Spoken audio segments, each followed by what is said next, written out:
안녕하십니까, 우승택입니다. 오늘 공부 시작해 보겠습니다. 대한민국이 20년째 돌파구를 못 찾는 이유, 판을 읽을 줄 알고 패를 낼 줄 아는 보스가 아직 없다라고 말씀드릴 수 있습니다. 왜 그러냐면 오늘이 이제 그 화식열전의 챕터 5 인간의 이치에 대해서 공부하는 날이기 때문에 그렇습니다. 한번 공부를 해보시겠습니다. 먼저 이건희 회장이신데 아들 이재용, 조카 정용진 부회장들이 있습니다. 이 두 사람은 고등학교 동기 동창이었다고 하는데 공부를 두 사람 다 아주 잘했다고 합니다. 그래서 이제 대학을 갈 때 외삼촌 아버지한테 무슨 과를 가면 좋겠느냐고 이제 진로 상담을 했는데 당연히 뭐 상대나 뭐 법대, 경영학과, 경제학과 이런 데 가라 그럴 줄 알았던 아버지 외삼촌이 니네들은 서양사학과, 동양사학과를 나눠서 가라. 그 이유는 간단하다.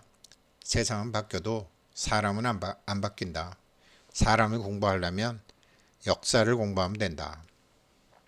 그래서 이 두 사람이 서양사학과, 동양사학과로 진학을 했다고 저는 들었습니다. 그런데 저만 해도 뭔가 공감은 갔지만 그게 쉽게 이해되지 않았습니다.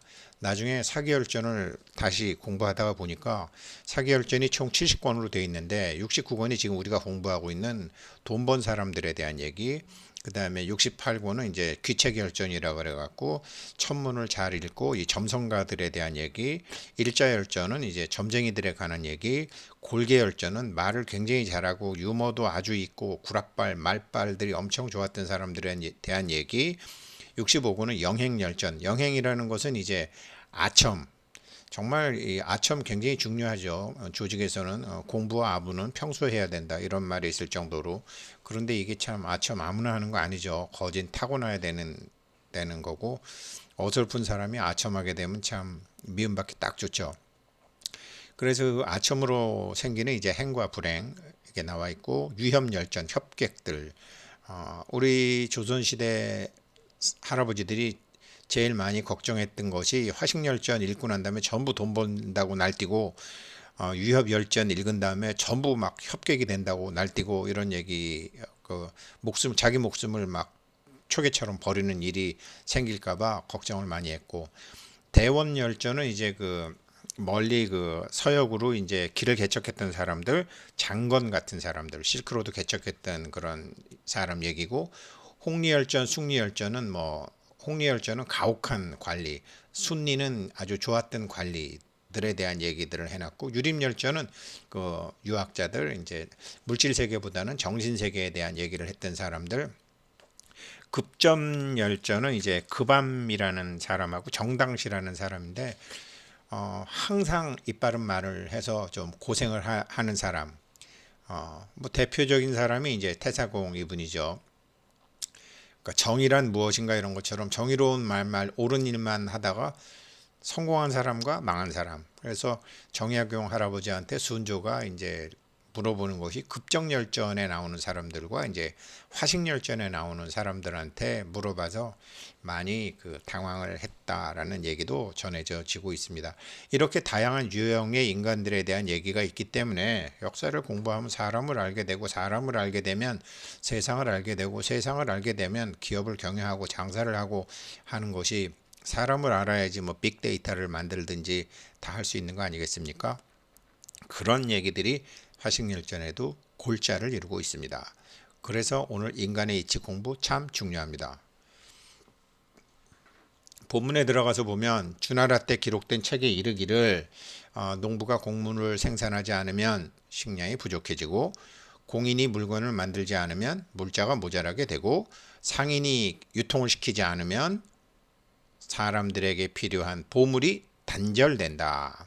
광산업자와 수산업자가 없으면 물자가 적어지고, 물자가 적어지면 산림과 하천이 개발되지 않는다.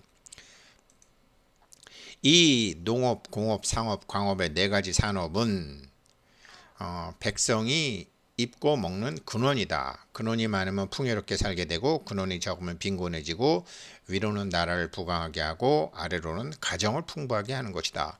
그러니까 이 화식열전은 제왕학이 있기 때문에 국가를 부유하게 하는 것도 있지만 이런 우리들 같은 개개인을 부유하게 만드는 교재로서도 똑같다라는 이치입니다.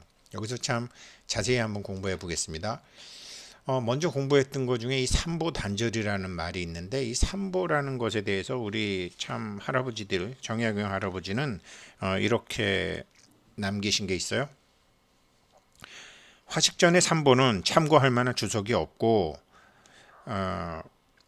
또 이것을 고민했으나 해결을 하지 못했죠. 그러면서 화식전에 나오는 삼보에 대한 해석을 전에 분명히 어떤 주석에서 보았는데, 사가들이 윗구절에 나열한 농, 공, 우가 그에 해당한다고 하였습니다. 이번에 제가 사기, 평림 및 다른 여러 좋은 책을 고찰해 봐도 일체 삼보에 대한 그러한 설이 없으므로 함부로 주석하지 못하오니 이것이 한스럽습니다.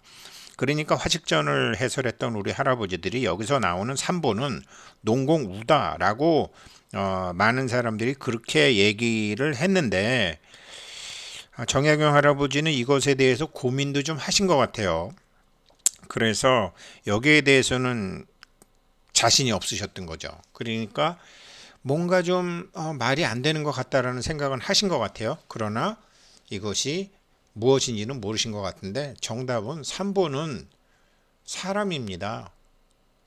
농인, 공인, 상인, 사람이 보물임을 몰랐죠.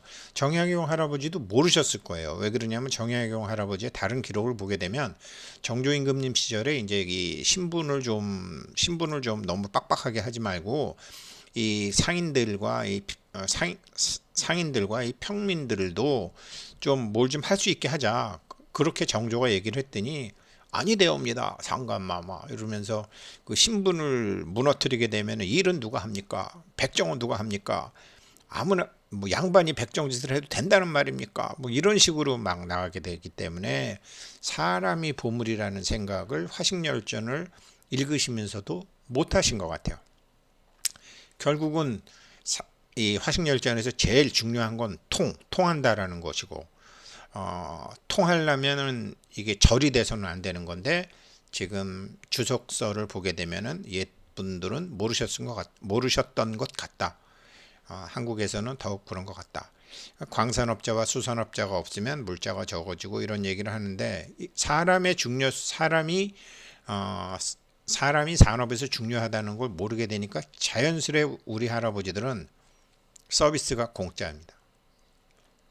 당연히 그냥 아래 것들한테 시키면 되는 것이라고 생각했지, 이 서비스가 돈이라는 걸 몰랐죠. 산업의 본질과 개념을 모르셨고 업의 개념을 모르셨죠. 이 상업이라는 것, 유통업이라는 것에 대해서, 용역업이라는 것에 대해서 모르셨죠. 지금도 뭐 많은 한국 사람들이 브로커는 뭐 저 사람 브로커야 이러면 상대방을 낮춰 부르는 말 아닙니까?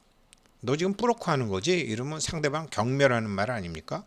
서비스는 당연히 공짜고, 그러나 브로커리지는 굉장히 중요한 비즈니스의 영역이고, 어떻게 보면 통하게 하는 것이기 때문에 가장 중요한 영역일 수도 있는데, 한국 사람들의 잠재의식과 무의식에는 그 할아버지들의 그런 게 있습니다.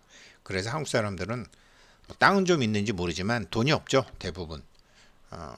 그래서 한국에 들어왔던 많은 외국의 프라이빗 뱅킹 점포들, 와보니까 한국 사람들이 이거 주식하고 부동산밖에 없네? 다 철수해 버렸죠. 없습니다, 지금 외국 그 PB 업체들. 대표적인 게 뭐, 이거 식당에 가서 아이스크림 주면, 이거 서비스예요? 라거나, 나 이거 주문 안 했는데요? 그러는데, 이게 서비스예요? 영어로 하게 되면, Is this service? 그럼 상대방은 뭔 소린가 하죠? Yes, it's service. 자기는 서비스하고 있는 거니까요. 근데 이제 이거 공짜냐? 그럴 때는 보통 Is this free?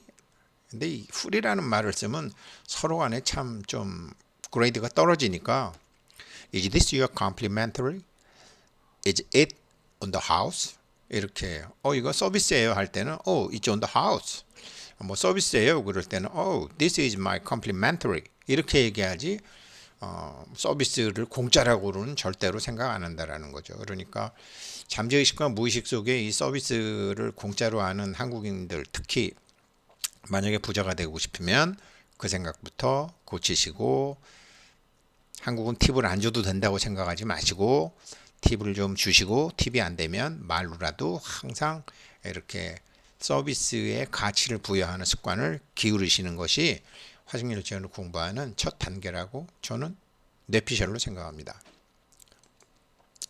그래서 이 농업, 공업, 상업, 광업의 네 가지 산업은 백성들이 있고 먹는 근원이다 이랬는데, 여기서 삼보할 때 보나 사자할 때 자는 사람 자로 보시는 것이 전반적인 화식열전의 그 문맥으로 볼 때는 맞습니다. 그래서 이 상업에 대한 개념을 잡으셔야 되고요. 이런 것이 다 국가를 부강하게 하고 가정을 풍부하게 하는 것이다 라는 것이 이제 인간의 이치입니다. 그래서 이 사람을 중요하게 생각하는 건데, 그래서 이제 제목을 인간의 이치로 담은 것인데, 좀 예전에 뭐 이런 이제 한강의 기적 이 네 분들을 제가 이제 썸네일에 담았는데, 박 대통령, 이병철 회장, 정주영 회장, 박태준 회장. 참 예전에 보게 되면 우리나라가 이제 못 살 때 60년대, 70년대, 50년대에 보면 인간들의 그 도박 욕심을 활용을 해서 이제 국가가 어느 정도 종잣돈을 만든 게 많습니다. 지금 이 사진은 1930년도에 부산 서면에 일본 사람들이 와서 경마장을 개설했을 때의 모습입니다. 우리나라 최초의 경마장은 부산에 생기는데, 일본이 1차 세계대전 승전국이기 때문에 이제 뭐 돈이 아주 많아져서 이제 이런 인프라 이런 걸 많이 하죠. 그런데 이것이 나중에 1940 이제 중일 전쟁이 일어나고 난 다음에 경마 말을 이제 전쟁용으로 차출을 하고, 나중에 6.25 때 참 북한군한테 쫓겨가지고 저기 낙동강 밑에 구덩이에 가 있으면서도 피난 온 사람들은 뭐 금덩이를 들고 오건 은덩이를 들고 오건 어떻게 되건 다 돈이 있는데, 갑자기 도망간 이 정부는 돈이 없으니까 부산에다가 이 도박장을 만듭니다. 경마장을 만드는 거죠. 경마장을 어디다 만드냐면, 지금 이제 부산의 그 달맞이 국에 남해 바다와 동해 바다가 만난다는 해월정, 참 중요한 장소죠. 거기에다가 경마장을 만들어서 낮에는 국제시장, 서면시장 같은 데서 짐 끌던 말을 끌고 와가지고 거기서 경마를 하는데, 낮에 그 고생하던 말들이 위에 사람이 올라타서 경마를 하니 말이 주저앉기도 하고, 그렇게 도박판을 벌여서 돈을 벌겠다라는 욕심을 가진 사람들의 주머니를 좀 털고 즐거움도 주고 그랬고, 1954년도에 전쟁 끝나자마자 서울에다가 증권거래소 열고, 증권은 내셔널 카지노거든요. 기본적으로 업의 개념이 뭐 여러 가지 미사력으로 갖다 붙이지만 업의 개념은 사람들의 욕심이죠. 상장을 하면 자부심 뭐 이런 거 이제 하게 되는 거죠. 경마장이 이제 서울에 있는 경마장도 1933년도에 일본 사람이 여의도에다 개인적으로 경마장을 차립니다. 개인적으로 경마장 차리는데, 그 사람은 1945년 해방되기 한 4년 전에 죽고 후손들은 뭐 지금도 가난하게 삽니다. 그리고 나서 여의도에 있던 경마장이 이제 신설동으로 가고, 신설동 경마장이 뚝섬으로 가고, 뚝섬에서 지금 과천으로 가게 되고, 아프리카에서 제가 오는 사람들을 데리고 이제 경마장 가서 옛날 사진 보여주면 1948년도에 너네 나라에 경마장이 있었어? 이때 이승만? 박정희 대통령, 제너럴 박대 니네 우리보다 못 살았는데 경마장이 있었어? 이런 소리를 하거든요. 그러니까 이 인간의 욕심을 활용해서 이제 돈을 모으는 방법을 아프리카 사람들은 몰랐던 거죠. 지금은 뭐 담배 피는 사람들 아주 뭐 구박을 심하게 당하고 있지만, 국가 사업 아니었습니까? 군대 가게 되면 전부 군대에서 이틀에 하나씩 화랑담배 주고, 담배가 굉장히 담배 농사가 굉장히 힘들죠. 옛날에 퍼세식 그 똥툭간에다가 막 구더기가 버글버글 끓는데, 거기 담배 잎 두세 개 던져주면 구더기 다 죽어버립니다.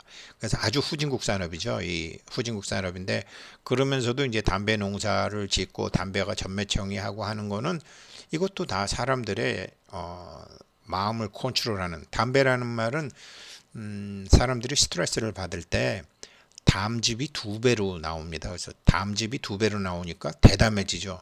그래서 뭐 고등학생들, 여고생들, 소심한 사람들 화났을 때 담배 피면 담즙이 2배로 확 분비가 돼가지고 차분해지죠. 대담해지죠. 그런 것처럼 이제 뭐 탑하고 담바고 이런 거는 그냥 선생님들이 갖다 붙인 얘기고 담즙이 2배로 됩니다. 그러나 항상 담즙이 2배로 나오게 되면은 당연히 그거는 몸에 안 좋게 되죠. 그래서 담배를 너무 많이 피지 마라. 식후에 그냥 좀 피고 뭐 이래라. 화날 때도 좀 피고 그런 의미입니다. 아무튼 그렇게 해서 운영하던 이런 시절들이 다 있었죠. 사람들의 욕심, 사람들의 자부심, 사람들의 무심. 이 박태준 회장이라는 분이 이제 포항제철을 이제 박 대통령 지시로 하셨는데, 제가 1988년도에도 증권회사 직원이었고 그때 포철 공모가가 15,000원이었습니다. 15,000원이었는데 국민주로 했었었죠. 이분 주식 한 주도 없습니다. 포항제철 주식을 단 한 주도 갖고 있지 않고 자손들도 물론 없습니다. 정말 이분은 이 화식열전 제가 공부하면서 인간은 욕심과 자부심과 무심으로 움직이는데 정말 이분은 무심으로 움직였던 분들이다.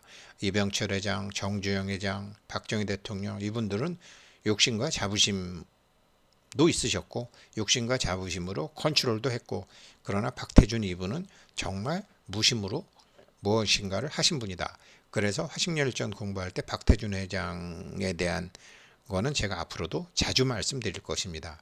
이런 사람들을 장사를 하건 뭐를 하건 세상이 바뀌건 우리가 이제 지금 옛날 60년대 70년대와 달리 이제 지금 미래는 저출산 고령화 사회, 뭐 기후 문제, 환경 문제, 4차 산업, 뭐 세계화, 한반도 통일 여러 가지 이제 패러다임이 변화될 가능성이 지금 높아졌고, 그렇게다가 보면은 이제 의료, 복지, 헬스케어 쪽으로 신직업이 많이 생길 것이다. IT 소프트웨어 개발로 많이 생길 것이다. 인공지능 쪽으로 많이 생길 것이다. 전문 서비스직으로 많이 생길 것이다. 빅데이터 관리직이 많이 생길 것이다. 이 사람들이 지금 알고 싶은 것은 사람이거든요. 인간을 이해해야지 지금 이 산업이 다 굴러가는 거 아닙니까? 그러니까 지금 코로나라는 걸 활용해서 사람들의 동선 파악을 하고 어느 식당을 가고 신용카드 분석해서 무엇을 사고 하는 것이 사실은 지금 사람들을 분석하기 위한 코로나를 활용한 전 세계적으로 지금 인간에 대한 파악을 하고 있는 거죠. 지금 그래 뭐 좋은 나쁜 의미고 좋은 의미를 떠나서 지금 뭐 일단은 그렇게 아시고, 여러분이 만약에 사업을 하신다 그래도 똑같다라는 거죠. 자기 고객을 어떻게 할 것이냐, 직원은 어떤 직원을 뽑을 것이냐, 욕심과 자부심과 무심으로 사는데, 무심은 뭐 거의 없다고 보시면 되고 대부분 욕심과 자부심인데, 욕심이 많은 고객을 할 때는 싸면 되고, 그죠? 투망식으로 저가로 잡는 거고, 자부심은 낚시식으로 목 좋은 데 가서 잡아야죠. 내가 명품을 판다. 그러면 그 사람은 자부심이라는 거는 이제 명예, 뭐 자리, 타이틀 이런 거니까 낚시식으로 잡고, 욕심은 투망식으로 잡고, 무심은 마치 강태공이 주나라 문왕을 기다리듯이 하늘에 때가 와야죠. 천시가 와야죠. 그래서 사람들은 뭐 어떨 때는 욕심을 내고 어떨 때는 자부심을 내고 어떨 때는 무심을 내지만, 경제 발전 단계에 따라서 그 사람의 소득 수준에 따라서, 아니 욕심으로만 살던 사람도 돈이 많아지게 되면 자부심으로 살게 되고, 자부심으로 살다가도 돈이라는 게, 돈도 자식도 다 허망하다 하면 무심이 되는 것이고, 사람은 자꾸 변화하는 거죠. 그래서 이런 거를 잘 알고 자기의 타겟 마케팅, 고객층은 어디로 할 것이냐, 내가 파는 상품은 이것은 사람들의 어디를 대상으로 할 것이냐라는 이런 기본적인 것이 화식열전에 다 나와 있는 것이고, 그것이 인간의 이치에 지금 나와 있는 바로 여기서부터 시작이 됩니다.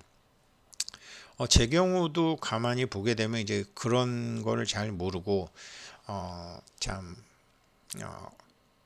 뭐 돈 벌겠다고 그러다가 9번 벌었다가 10번째는 다 날려먹고 하는 게 많았었는데, 제 경험으로는 이렇습니다. 두 가지 케이스가 있는데, 나갈 때가 정해져 있는 돈, 나갈 때가 정해져 있는 돈은, 저는 증권회사 다녔으니까 이상하게 나갈 때가 정해져 있는 돈은 필요한 돈은 뭐 차를 사야 되겠다. 뭐 집을 좀 넓혀야 되겠다. 안 그러면 뭐 애들이 어디 여행을 간다 그러는데 뭐 나는 100만 원도 없는데 갑자기 뭐 500만 원 가족 여행 가는데 필요하다. 그 나갈 돈은 이상하게 벌리더라고요. 그런데 잘 벌리니까 야 내가 이 마누라 몰래 한 종잣돈 한 3천만 원 만들어야지. 빤빤히 깨지더라고요. 그래서 제가 야 참 돈이라는 게 이상하다. 이제 그때부터 궁금하게 생각했는데 크게 얘기하면 손익계산서식의 돈을 벌 때와 그 대차대조표식의 돈을 벌 때는 다르다. 여러분들은 지금 두 가지 공부를 다 하고 계시는데 지금 이제 화식열전을 공부하다 보면 이건 저절로 알게 되고 여기에 대한 해설도 화식열전 2에는 다 나와 있습니다. 그래서 내가 지금 종잣돈을 만들려고 하느냐 안 그러면 쓸 돈을 만들어야 되느냐 이 두 가지에 대한 개념은 잡고 시작하셔야 됩니다. 인간의 이치는 다른 사람을 분석하는 것이기도 하지만 자기 자신을 먼저 분석해야 되는 경우가 더 많지 않습니까? 그래서 처음 타이틀에 참 우리나라가 지금 20년째 사람들은 다 키워놨거든요. 지금 뭐 예전에 박정희 대통령 당시에 대졸자가 전 국민의 10%도 안 됐습니다. 근데 지금은 70%가 넘을 정도로 사람은 다 키워놨는데 이 키워놓은 사람들한테 맞는 일자리가 지금 없단 말이죠. 이걸 만들 줄 아는 보수급 지도자가 아직 나오지 않고 있는데 생각해 보세요. 한국이 시스템이 없습니까? 사람이 없습니까? 기술이 없습니까? 돈이 없습니까? 없는 거 딱 하나? 안목 있는 지도자가 없는 겁니다. 그래서 이 화식열전 독자 여러분들, 시청자 여러분들 중에 뭐 지금 대통령이나 지금 정치하시는 분들한테 참 권해도 좋고 자제분들을 그렇게 가르치셔도 좋고 에이 다 필요 없다. 내가 그렇게 돼야 되겠다라고 생각하셔도 좋고 그렇게 공부를 시작하시면은 참 화식열전에서 1년 공부하시면 정말 내년부터는 크게 바뀌실 것이라고 생각합니다. 오늘 공부 여기까지 하겠습니다. 감사합니다.